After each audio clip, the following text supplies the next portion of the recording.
Good morning to all of you. शुरू करते हैं। हम लोग गंगा नदी अपवाह तंत्र पढ़ रहे थे, उसी को आगे कंटिन्यू करते हैं। ठीक है। तो सबसे पहले हम लोगों ने देखा था कि गंगा नदी फ्लो होती है लगभग 2510 किलोमीटर तक। इसका उद्गम कहाँ से है? तो इसका उद्गम है आपका कहाँ से है बताइए? इसका उद्गम है गंगोत्री ग्लेशियर के गोमुख नामक स्थान से उत्तराखंड में। ठीक है, तो इसको याद रखना है। भारत का मैप बनाना ही पड़ेगा ताकि हम नदियों के एग्जैक्ट लोकेशन को जान सकें। तो एक मैप आप अपनी कॉपी में बना लीजिए, उससे आपको पढ़ने में आसानी होगी। देखिए, ऑनलाइन क्लास कर रहे हैं, अच्छी बात है। ऑनलाइन क्लास की एक सबसे बड़ी रिक्वायरमेंट क्या होती है कि जब बच्चा पढ़े तो वो क्या करे, नोट्स बनाते हुए पढ़े। अगर वो नोट्स बनाते हुए नहीं पढ़ेगा तो इसका मतलब है कि वो पढ़ाई नहीं कर रहा है। ठीक है, क्योंकि केवल सुन लेना काफ़ी नहीं होता है। आपके पास रिटन मटेरियल होना चाहिए ताकि आप क्या करें, उसको बाद में देख सकें। ठीक है। बहुत से बच्चे पूरे भारत भर में, इवन पूरी दुनिया में ऑनलाइन पढ़ाई करते हैं और वो रील जिस तरीके से देखते हैं उस तरीके से पढ़ाई करते हैं। तो देखो बेटा, रील देखना एक अलग चीज़ है।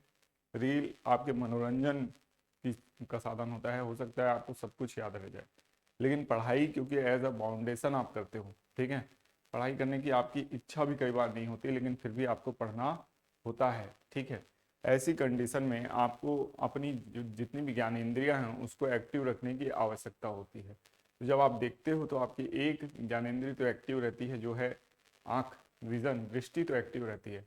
लेकिन जब आप लिखोगे नहीं, है ना, लिखोगे नहीं तो चीज़ों को रिमाइंड नहीं करोगे, माइंड को एक्टिव नहीं रखोगे।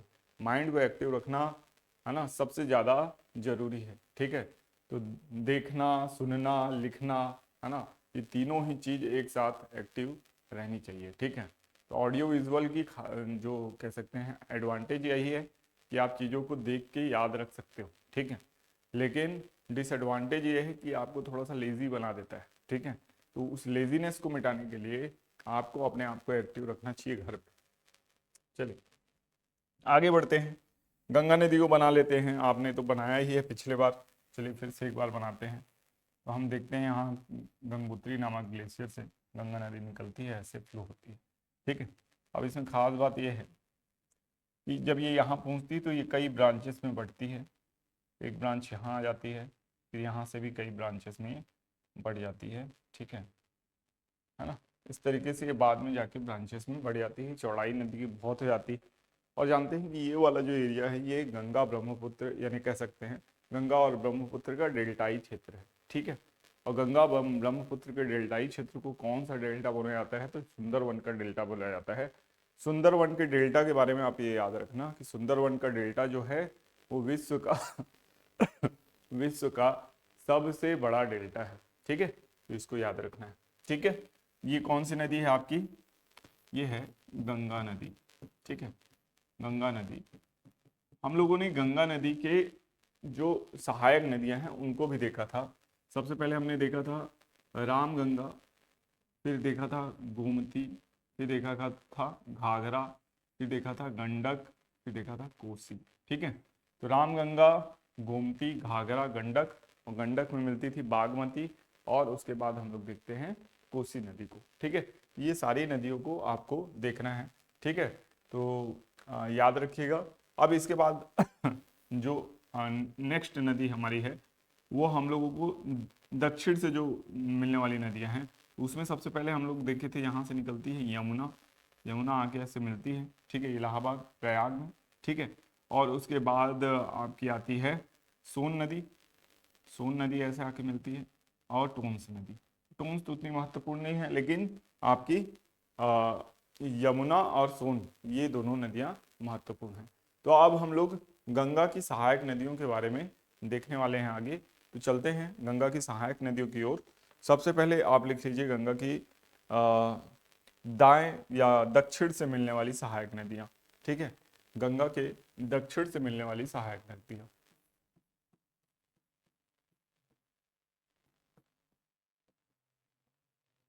गंगा के दक्षिण से मिलने वाली वाली सहायक नदियां, सहायक नदियां। ठीक है, आपके लिए अंडरस्टैंडेबल होगा। सा के बाद मैंने गोला लगाया है, इसका अर्थ है सहायक। ठीक है, तो सहायक नदियां, सबसे पहले इसमें यमुना। यमुना की उद्गम, यमुना का उद्गम कहाँ से होता है? यमुना, यमुना का उद्गम यमुना का उद्गम कहाँ से होता है ये बताना है आपको। बताइए। यमुना का उद्गम होता है यमुनोत्री ग्लेशियर। कहाँ से होता है? यमुनोत्री ग्लेशियर।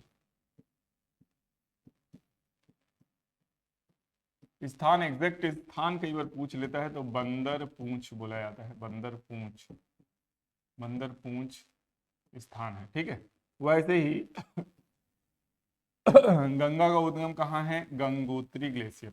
कौन सा ग्लेशियर? गंगोत्री, है ना, गंगोत्री ग्लेशियर। गंगोत्री ग्लेशियर के कौन से स्थान? गोमुख, गोमुख नामक स्थान से। ठीक है, तो ये दोनों को ही आपको याद रखना है, गंगा और यमुना को। ठीक है, अब इसके बाद हम लोग देखते हैं कि यमुना की खास बातें क्या है और क्या क्या चीजें हमको याद रखना है। तो उद्गम आपने लिख लिया, उद्गम यमुना का उद्गम क्या है? तो उद्गम आपने लिख लिया। ठीक है, क्या है? यमुनोत्री ग्लेशियर के गोमुख नामक स्थान, कौन सा राज्य? उत्तराखंड। ठीक है, अब यमुना की कह सकते हैं अन्य सहायक नदियों में यमुना के बारे में और चीजें अगर अपन देखें तो यमुना का संगम कहाँ होता है? तो ये जो स्थान है संगम वाला, वो स्थान मैंने अभी अभी आपको बता दिया, ये आपका है प्रयागराज। कौन सा स्थान है? प्रयागराज, जिसे अब वर्तमान, यानी ये अब वर्तमान नाम है इसका, पहले इसका नाम इलाहाबाद था। तो संगम आप लिख सकते हैं, संगम। संगम में आपको क्या लिखना है? संगम में आपको लिखना है प्रयागराज, संगम प्रयागराज। ठीक है, फिर यमुना के बारे में अन्य क्या खास बात है? तो यमुना गंगा की सबसे बड़ी सहायक नदी है। लिख लीजिए, यमुना गंगा की सबसे बड़ी सहायक नदी है। इसकी लंबाई, लंबाई कितनी है? तो लंबाई है इसकी 1365 किलोमीटर। यमुना की लंबाई कितनी है? 1365 किलोमीटर। ठीक है, इसके तट पर स्थित शहर कौन कौन से? ठीक है, तट पर स्थित शहर, तट पर स्थित शहर। ठीक है, तो दिल्ली, यानी भारत की राजधानी दिल्ली किस नदी के तट पर है? यमुना नदी के। ठीक है, दिल्ली। आगरा, आगरा जो ताजमहल बना है वो किस नदी के जस्ट सामने पे बना हुआ है? यमुना नदी के। ठीक है, और मथुरा, ठीक है, मथुरा भी किस नदी के तट पर स्थित है? तो ये यमुना नदी के तट पर स्थित है। ठीक है, यमुना नदी से संबंधित जल विवाद भी है ना। जल विवाद किन राज्यों के बीच में है? भारत में। एक तो जल विवाद होता है देशों के बीच में, लेकिन भारत में हम लोग बहुत सारे राज्य हैं और सभी राज्य अपने हितों को साधना चाहते हैं। कोई भी नहीं चाहता कि वहाँ के जो राज्य के निवासी हैं उनको किसी तरीके का अभाव हो, जल का अभाव हो या कैसा भी अभाव हो, तो वो कह सकते हैं अपने संरक्षण के लिए जल को ज़्यादा चाहते हैं। तो इस कंडीशन में कई बार विवाद उत्पन्न होता है। ठीक है, तो जो विवाद है वो है उत्तर प्रदेश, हरियाणा और दिल्ली के मध्य। ठीक है, यूपी, हरियाणा और यूटी दिल्ली, है ना। तो दिल्ली, इनके बीच में अक्सर यमुना के पानी को लेकर विवाद होता है। ठीक है, हालांकि यमुना की सफाई को लेकर विवाद नहीं होता कि कौन ज़्यादा गंदा कर रहा है, कौन क्या कर रहा है, उसको लेकर नहीं। लेकिन हाँ, यमुना के जो जल को लेकर विवाद होता है कि हाँ जल हमको चाहिए। ठीक है, सफाई कोई भी कर ले, जल हमको चाहिए। ठीक, इसके बाद आगे देखते हैं यमुना नदी की सहायक नदियाँ। अब यमुना मान लेते हैं कि ये नदी जो है ये यमुना नदी है, ठीक है। अब यमुना नदी है तो यमुना की कुछ सहायक नदियाँ भी होंगी, ठीक है। तो यमुना नदी के दाहिने साइड से या कह सकते हैं कौन कौन सी नदियाँ मिलती हैं यमुना में, तो इनको याद रखना है। चंबल, काली सिंध, बेतवा, केन, चंबल, काली सिंध, बेतवा, केन, सिंध, है ना, यही याद रखना है। तो इधर कौन कौन सी नदियां मिलेंगी, एक तो चंबल, दूसरी काली सिंध,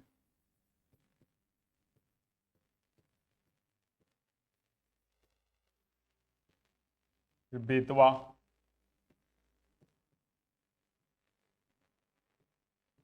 और एक जो इम्पोर्टेंट नदी है वो है केन।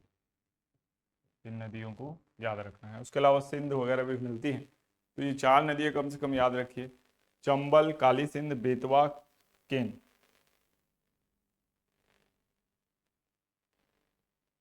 और ऊपर से मिलने वाली नदियां हैं हिंडन और वरुणा।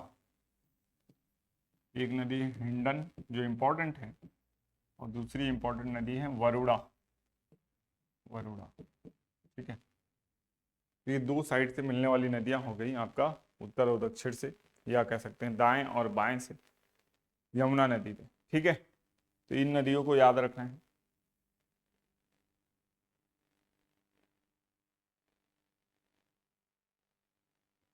परियोजना, तो यमुना नदी पे परियोजना स्थित है। एक परियोजना जो बहुत प्रसिद्ध है, उसका नाम है, हरियाणा में है, हथनी कुंड बैराज।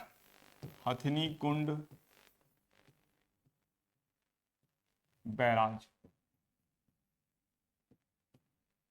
ये परियोजना किस में स्थित है, ये परियोजना आपकी स्थित है यमुना नदी में, हथनी कुंड बैराज, ठीक है। इसको याद रखिएगा।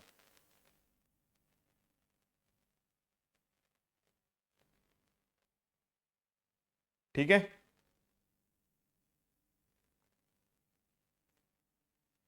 अब यमुना की जो सहायक नदियां हैं उसमें सबसे लंबी सहायक नदी कौन सी है, यमुना की सबसे लंबी सहायक नदी है चंबल। चंबल को याद रखना है। यमुना की सबसे लंबी सहायक नदी कौन सी है, चंबल, ठीक है। इस नदी को याद रखिएगा। चंबल नदी यमुना की सबसे लंबी सहायक नदी है।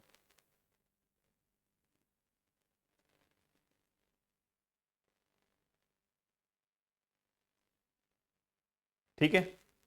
तो यमुना जब पढ़ रहे हैं तो यमुना को कंप्लीट करते चलते हैं। अब हम लोग देखते हैं यमुना की प्रमुख सहायक नदियां, है ना। तो यमुना का विसर्जन किस में होता है, तो ऑब्वियस सी बात है गंगा नदी में होती है। संगम जहाँ पे लिखा है हमने प्रयागराज में, तो किस नदी में विसर्जन होता है, तो गंगा में, है ना। अब ये बताने की जरूरत तो नहीं है, लेकिन मैं बता दे रहा हूँ ताकि कोई कंफ्यूजन आपके दिमाग में ना रहे। यमुना किस नदी में मिलती है, तो गंगा में मिलती है। ऐसा नहीं कि बंगाल की खाड़ी आप लगा दें, ऑप्शन में दिया रहता है, ठीक है। तो गंगा में मिलती है यमुना, ठीक है। और गंगा किस में मिलती है, तो Ganga at the end Bengal की खाड़ी में ही जाके मिलती है। और आप ऐसे भी बोल सकते हैं ब्रह्मपुत्र से मिलकर बंगाल की खाड़ी में मिलती है। लेकिन अगर आप बंगाल की खाड़ी बोलेंगे गंगा मिलती है तो बिल्कुल सही है। कारण यह है कि ये बहुत से ब्रांचेस में टूट जाती है। आप देखते हैं एक ब्रांच तो हुगली है जो कलकत्ता शहर जिसके तट पर स्थित है, आप जानते हैं, वो आके पश्चिम बंगाल में आपका मिलती है, ठीक है। उसके आगे भी ये कई भागों में बांटती है। एक इसकी ब्रांच जो वो मेन ब्रांच है वो जाती है आपकी ब्रह्मपुत्र में, ब्रह्मपुत्र में जाके मिलती है और पद्मा नाम से मिलती है। पद्मा नाम से जब ब्रह्मपुत्र में मिलती है तो जो ब्रह्मपुत्र है वो और ये मिलके क्या कहलाते हैं, जमुना कहलाते हैं। और लास्ट में जब ये गिरने वाले रहते हैं तो एक नदी और आती है मेघना, मेघना इनमें आके मिलती है और फिर ये मेघना कहलाने लगती है। तो विसर्जन जो इस रूप में होता है वो मेघना के रूप में होता है। एट द एंड ये सारी नदियां जाके किस में मिलती हैं, बंगाल की खाड़ी में। और हम लोग बात कर रहे हैं गंगा नदी और यमुना नदी और अन्य नदियों की, ठीक है। तो ओवरऑल ये जो सुंदरवन का डेल्टा बनाती हैं ये नदियां, ठीक है। तो इसको आपको बार बार याद रखना है, जो कि विश्व का सबसे बड़ा डेल्टा है। सबसे तेजी से बढ़ता हुआ डेल्टा भी कौन सा है, सुंदरवन का डेल्टा है, याद रखिएगा, कई बार क्वेश्चन इससे आया है। ठीक है, आगे चलते हैं। यमुना की सहायक नदियां, पहले लिखिए यमुना की सहायक नदियां। हम लोग गंगा की सहायक नदियां पढ़ रहे हैं। गंगा की सहायक नदियों में पहला कौन सा पढ़ा हमने? यमुना। अब यमुना पढ़ रहे हैं तो यमुना की सहायक नदियां भी यही हम लोग कंप्लीट करते हुए आगे बढ़ेंगे। ठीक है, तो इसको याद रखना है। तो यमुना की सहायक नदियां, तो यमुना की सहायक नदियों में सबसे पहले आ जाते हैं बनास। ठीक है, यमुना की सहायक नदियों में सबसे पहले आपने को क्या देखना है? बनास देखना है।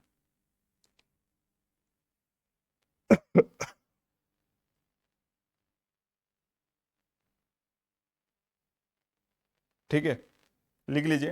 अरावली पर्वत से राजस्थान, अरावली पर्वत राजस्थान से ये नदी निकलती है, बनास नदी।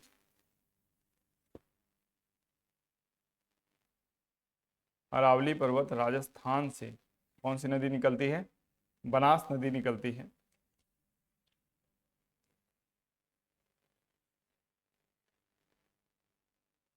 ठीक है, इसकी लंबाई है 270 किलोमीटर। लंबाई कितनी है? 270 किलोमीटर। बनास की लंबाई कितनी है? 270 किलोमीटर, याद रखिएगा। और ये किसकी संगम, किस नदी पे मिल जाती है? ठीक है, तो बनास में बनास जो है ये चंबल की सहायक नदी है, तो चंबल में मिल जाती है ये। और चंबल और बनास के संगम पर ही रणथंभौर राष्ट्रीय उद्यान स्थित है। चंबल और बनास के संगम पे ही क्या स्थित है? रणथंभौर राष्ट्रीय उद्यान।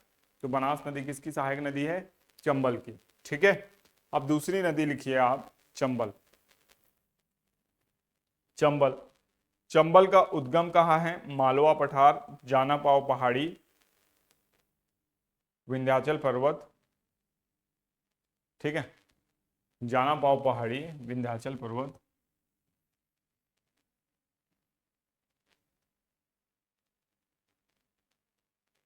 ठीक है, जाना पाव पहाड़ी, विंध्याचल पर्वत।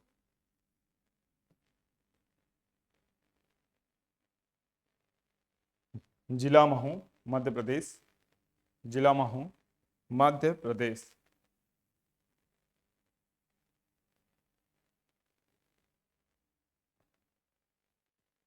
ठीक है, स्थान लिख लीजिए, जिला मतलब कि स्थान महू, महू नामक स्थान में, मध्य प्रदेश। ठीक है, फिर इसके बाद आ जाते हैं,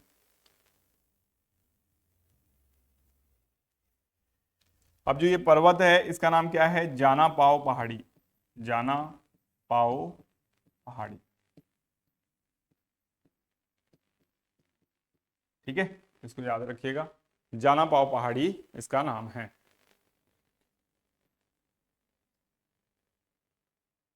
ठीक है, यहां से निकलती है चंबल नदी। चंबल नदी को हम लोग को विशेष रूप से पढ़ना है। और इसी पे मैंने बताया था कि कौन सी सहायक नदी आके मिलती है। यहां से आती है आपका अरावली पर्वत से निकल के कौन सी नदी? बनास। ये बनास आती है। और ये नदी हम लोग जो पढ़ रहे हैं, ये कौन सी नदी है आपकी? ये है आपकी चंबल नदी। ये है चंबल।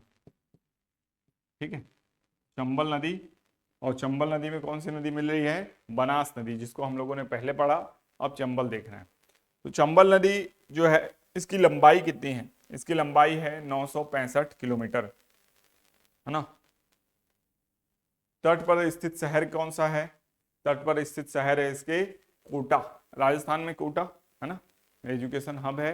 वो किस नदी के तट पर है? वो चंबल नदी के तट पर है।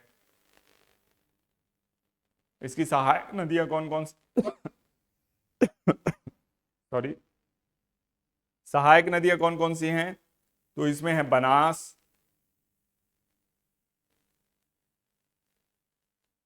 छिप्रा, काली सिंध, बाणगंगा, तीस्ता, है ना। बनास, काली सिंध, छिप्रा, बाणगंगा आदि। बनास, छिप्रा, काली सिंध, बाणगंगा आदि। ठीक है, ये हम लोगों ने यमुना नदी पढ़ा जो कि गंगा की सहायक नदियां हैं, नदियों में से एक है। गंगा की सहायक नदी पढ़ रहे थे तो सबसे पहले यमुना पढ़े, यमुना की सहायक नदियां उसके बाद पढ़े। फिर यमुना की सहायक नदियों को डिटेल से देख रहे हैं। तो यमुना की जब सहायक नदियां हम लोग कंप्लीट कर लेंगे तो फिर वापस किस में आएंगे, गंगा की सहायक नदियों में। और गंगा की सहायक नदियां फिर पढ़ लेंगे तो फिर उसके बाद हमारा गंगा अपवाह तंत्र कंप्लीट हो जाएगा। ठीक है, ये सब गंगा के अपवाह तंत्र का ही हिस्सा है। जैसे कि हम लोग जब सोन नदी पढ़ेंगे तो सोन नदी में फिर उसकी सहायक नदी कौन सी है, रिहंद नदी, कन्हान नदी, तो उसके बारे में थोड़ा थोड़ा डिटेल में हम लोग देखेंगे। फिर उसके बाद जाएंगे हम लोग किसमें, उत्तर से मिलने वाली सहायक नदियां, जैसे कि रामगंगा, गोमती, घाघरा, गंडक, कोसी। जब इनको पढ़ेंगे तो इनकी भी सहायक नदियां जो इंपॉर्टेंट है उनके बारे में हम लोग थोड़ा थोड़ा देखेंगे। ठीक है, तो अभी इस वीडियो को यहीं तक रखते हैं। इसके बाद जो आगे वाली क्लास होगी उसमें जो चंबल है, चंबल के बारे में और डिटेल में देखेंगे और क्या क्या बातें हैं। देखिए चंबल जो है ये बीहड़ों का निर्माण करती है, तो इसके बारे में भी हम लोग देखेंगे कि बीहड़ों का निर्माण चंबल नदी किस प्रकार से कर पाती है। ठीक है, तो अभी छोटी सी क्लास हुई है, ज़्यादा टाइम की नहीं हुई है, 20-21 मिनट की क्लास है। इसको बार बार अच्छे से देख के वीडियो को नोट्स बनाइए और इसको कंप्लीट करते चलिए। ठीक है, थैंक यू।